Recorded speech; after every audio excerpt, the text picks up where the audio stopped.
Hi, I'm Johnny Estes with CMI Gold Silver. And I'm Shannon Estes. Thanks for joining our show, Johnny on the Spot, where we're going to be talking about all things precious metals. Yes, CMI has been in Phoenix since 1973. We are the oldest precious metals firm in the U.S. Yep, our website is cmigs.com. That's cmigs.com. On Instagram, we are CMI Gold Silver, and on Facebook, CMI Gold and Silver. And you can also search for us on YouTube by searching CMIGS. And you can also listen to our podcast, right? Wherever you get your podcasts. Yes. So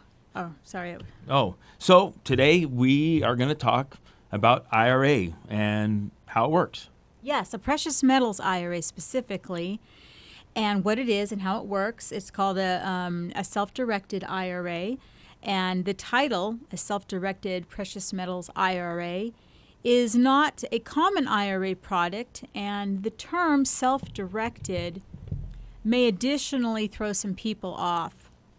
So firstly, let's break down the title by working it backwards. So IRA, Individual Retirement Account, and I think most everyone knows what this is, whether the owner chooses to go with a Roth distinction or a traditional distinction.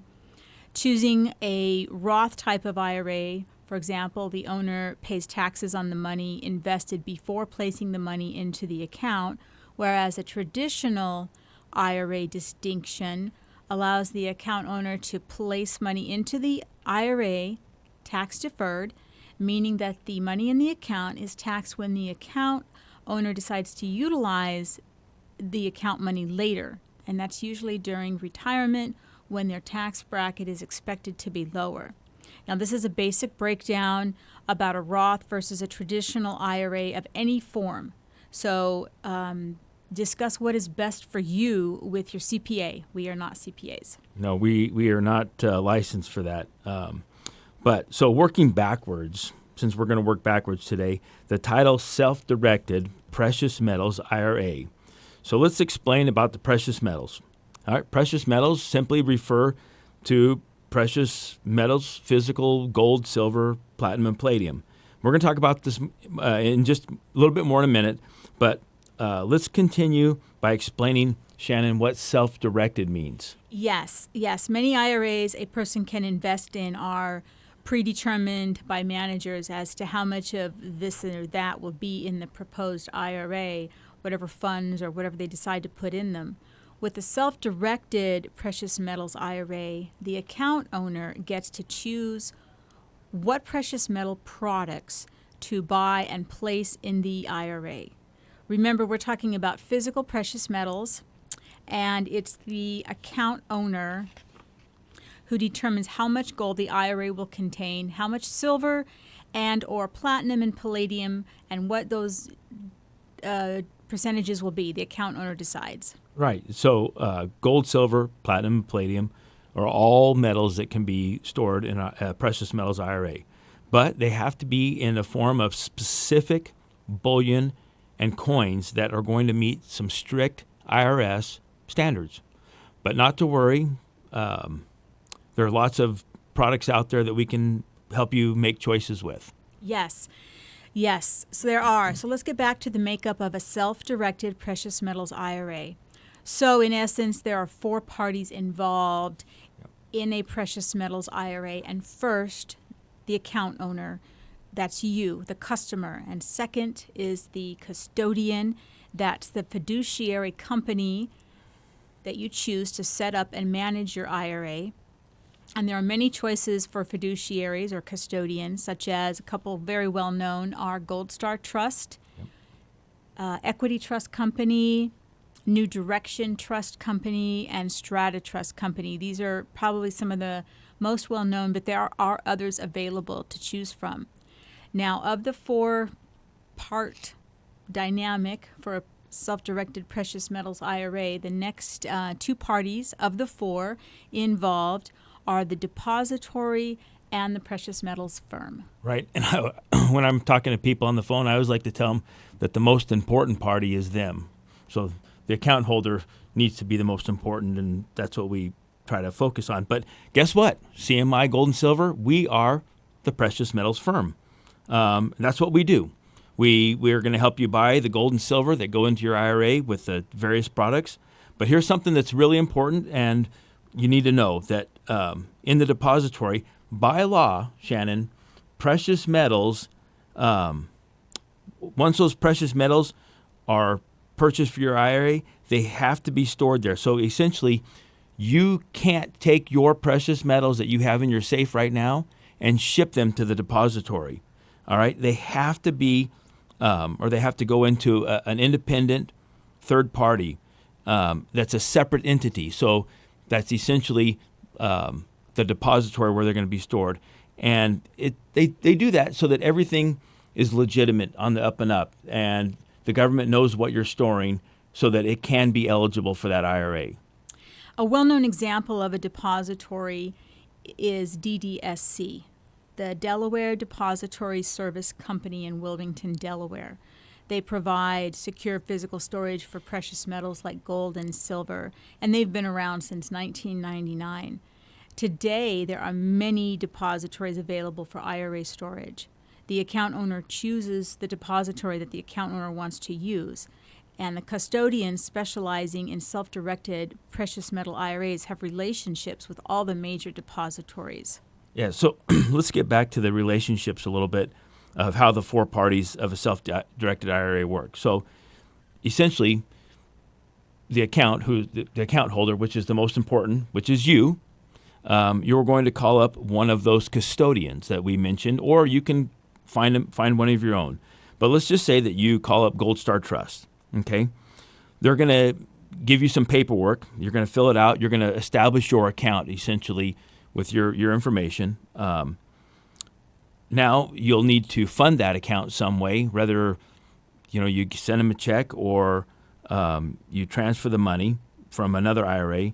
But it has to be funded with new money. New money, yes. Meaning money from a sale of something, or from your savings account, or like I said, from an established IRA. So that's known as a rollover. It is known as a rollover. So essentially, you would take money you had in another IRA and roll it into your precious metals IRA. Now,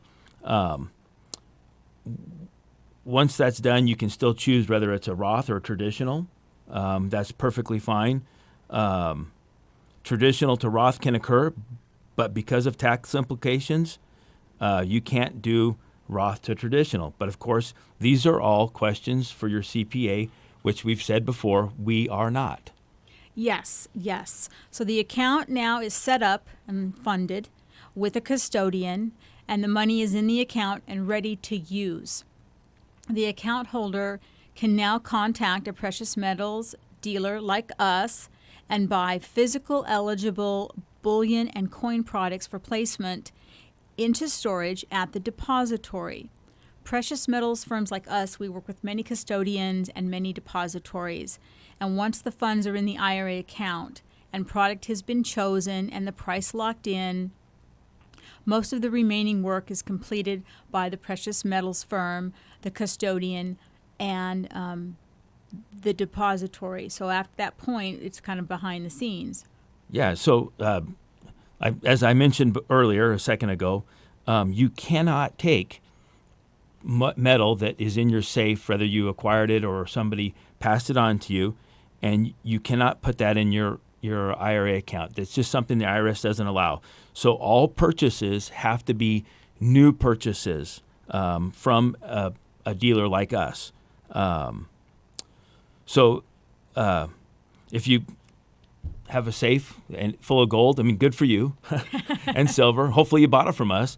But you cannot use those metals to transfer to your IRA. They have to stay separate. Yes, they can't. You can't place precious metals already privately owned into your IRA. The IRS rules prohibit transferring gold or silver you already own. All purchases must be new through the IRA custodian. So let's talk about what products are eligible for an IRA. Bullion products are permitted, whether it's gold or silver, platinum, or palladium. Bullion products must meet specific IRS purity standards. And for gold, it must be at least 99.5% pure. And silver must be, we call it 3 nines fine, 99.9% pure is the minimum. Platinum and palladium also have their own purity thresholds, and these are federal requirements. Yes, that's right. And bullion bars of all accepted metals, they have to be produced by a refiner or an assayer or a manufacturer accredited by by an organization like NYMEX or COMEX or LBMA. I always mess that up. I always say LMBA, but LBMA or a national government mint. And the producers have to have their mint mark on it. It must be present, and it must have the fineness or the purity stamped on it as well. Yes, but not to fear, there's lots of products available with all of these requirements. Let's talk about gold bullion bars are another option for IRAs. Gold bullion bars are great actually for IRAs. There's lots of sizes. There's 1 ounce bars of gold. There's 100-gram gold bars. There's 10 ounce gold bars. There's kilo gold bars. But as a rule, the larger the bar, the smaller the markup. You'll get a better price over spot, for example, on a kilo gold bar than you will on a 1 ounce gold bar. However, keep in mind that when it comes time to liquidate for required minimum distributions, or RMDs, the large format gold bars such as a kilo or even a 10 ounce bar can be challenging because you'll need to liquidate the entire bar, which can exceed the RMD amounts and that you want to utilize. Yeah, and by way of, I was thinking of it, the reason that bigger bars cost less is because there's less manufacturing costs. And that's really the only reason. It's not because they're less or more, but that's really the only reason. Now, coins are a little bit different. Okay, the U.S. Treasury makes 22 karat coins that work for IRAs, but they're only approved in certain sizes. There are approved certain sizes. So, like the U.S. Gold Eagle has a 1 ounce, it has a half ounce, has a quarter ounce, it has a 1/10 ounce. And that's a great example of coins with different sizes. So you could further, if you're planning your retirement, you could get some of those. However, some of the smaller coins carry a larger premiums because of manufacturing costs. Very good to have in the IRA, but also good to just know about those additional manufacturing costs for the smaller sizes of the items. Yeah. The American Gold Eagles are a very classic choice and were actually the original coins specifically approved for precious metals. Now, there are other sovereign mint gold coins available that are eligible for IRAs. Yes. And these happen to be 24 karat, or what we call 4 nines fine, 99.9, well, let me start over, 0.9999 fine. These are Canadian maple leafs, Australian kangaroos, Austrian Philharmonics, and British Britannias are good alternatives to the American Gold Eagle coins because they often have lower premiums. Yeah, well, here's something interesting. Even though the South African Krugerrand, Mexican gold pesos, like the 50 peso, old European coins like the sovereign or a franc, or even older U.S. gold coins, so what we would call pre-33, are really popular for investors. We sell a lot of them. However, they do not qualify for an IRA, and it has to do with the purity standard. It sort of kicks them out of the bucket. Yes, those Gold Eagles are the exception. They are the exception to the rule. Yes. But a good rule of thumb is if it's pure, it's sure. I just made that up. Okay. Except for the U.S. Mint products like the ever-popular Gold Eagles and its fractional counterparts, Let's talk. Those gold eagles are popular, as well as those other pure gold coins are also eligible for IRAs. But let's talk now a little bit about some silver. Yes. The 1 ounce American Silver Eagle is a great coin, by the way. It's a great design. But they were specifically approved for IRAs. Okay. Now, there are a lot of other silver coins and rounds. And should we talk? Well, I'm going to talk about it real quick. Coins and rounds. Typically, a coin is something that's minted by a sovereign mint, whereas a round, same purity, same size, readable edge, is minted by a private mint. And so in the industry, that's kind of the difference between silver rounds and silver coins. But if you call us up, they're kind of synonymous. We recognize both of them, so it's not a big deal to know that exact thing. It's just more of a, hey, FYI. Okay. So let's talk more about silver, though. Silver bullion bars, because we have lots of choices for that particular product. We have a 10 ounce, we have a kilo, and we have 100 ounce silver bars. These are all eligible, and the larger bars, like the 100 ounce, are good options for investors looking for lower premiums. Just remember the silver must have a minimum purity of 3/9 fine and be produced by an accredited mint or refiner. Silver does have a lot of options beyond the American Silver Eagle. You got Canadian Maple Leafs, Austrian Philharmonics, the British Britannias, Australian Kangaroos, and others. All of these are IRA approved. And they typically have a lower premium than the U.S. Silver Eagle. They do. Just a note, though, even though, let's talk about pre-1965 U.S. Silver coins. They are not accepted in IRAs, although they are produced by the U.S. Treasury, and they were produced by the U.S. Mint. These 90% silver dimes and quarters and half dollars that we love for their historical value and recognizability as containing silver just don't meet the IRS purity requirements for retirement accounts. Right. Now, people ask about platinum and palladium, and they are IRS approved for IRAs, but we rarely recommend them. But here's why. Gold and silver have always been monetary metals. They've been a store of value for thousands of years. Well, where platinum and palladium, they're industrial metals, okay? Their prices are driven more by manufacturing demand, especially the auto industry.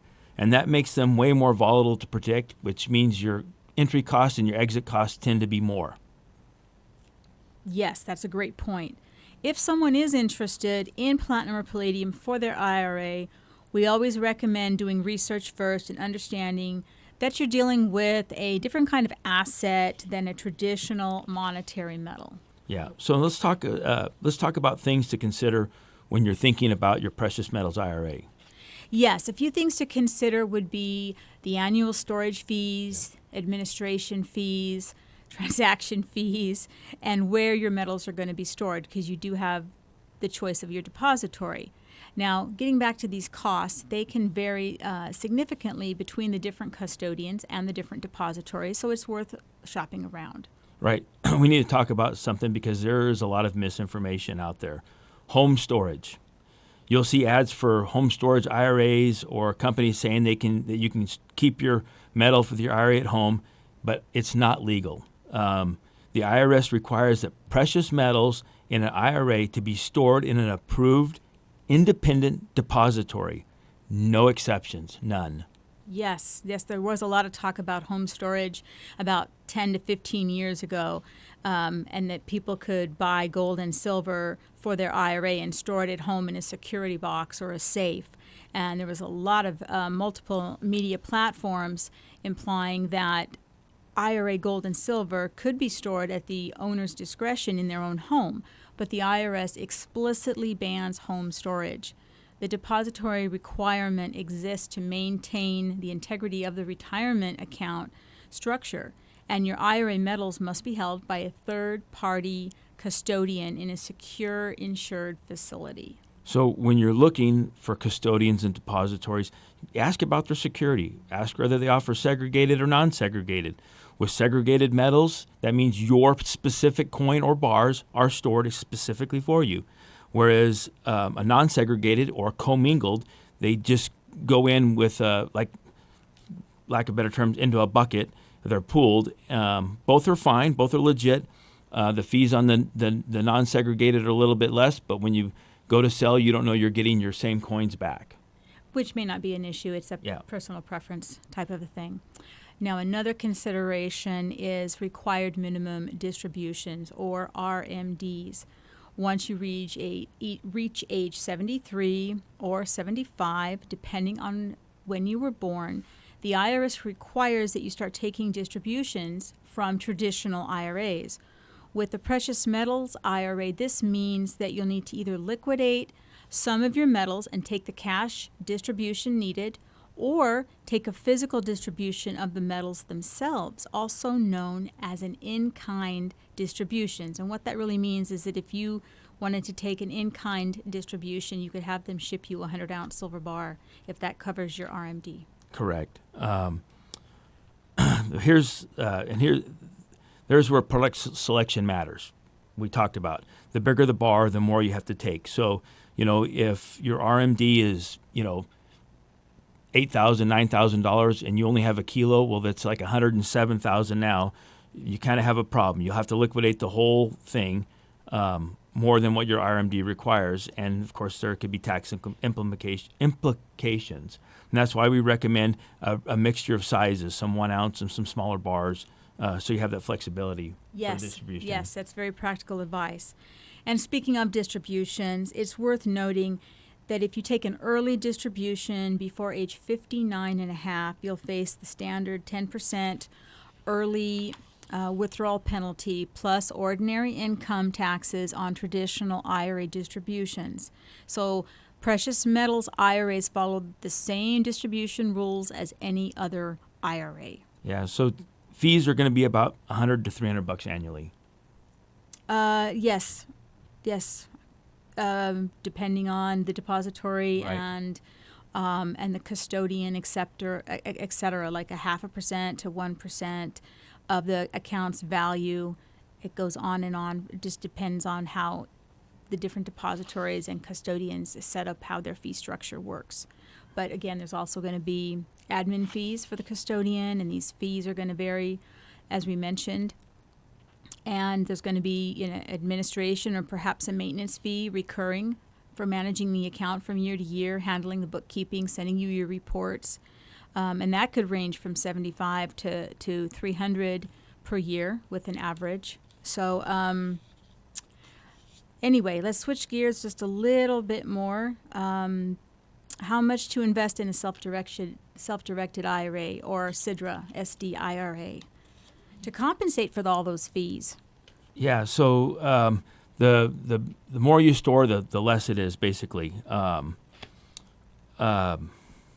I don't know what to say about that, other than the more you have, you kind of dollar cost average it in there, Shannon. So if you're storing $10,000, well, the fees seem to be a lot more than $25,000 because you're spreading the fees. It's almost the same storage fees, not too much difference for all of them. Right, but so what we're recommending is that if you're going to do this, you got to consider at least a $25,000 to $50,000 initial investment to account for the annual fees and make it a very small percentage of your portfolio. Yeah. So one more question I got for you, Johnny. Let's switch gears a little bit. Why would somebody want physical metals in an IRA when they could go get a gold ETF? Well, because you own it. It's yours. You get to have it. It doesn't go away with the market. It's there. It's physical. That's a fair question, especially when the mining stocks are real popular right now. But you do own that. That's a key difference because with an ETF, you own a share in a fund. With mining stocks, you own shares in a company. With the precious metals IRA, you do actually own the physical gold, even though someone else is storing it for you. Yep.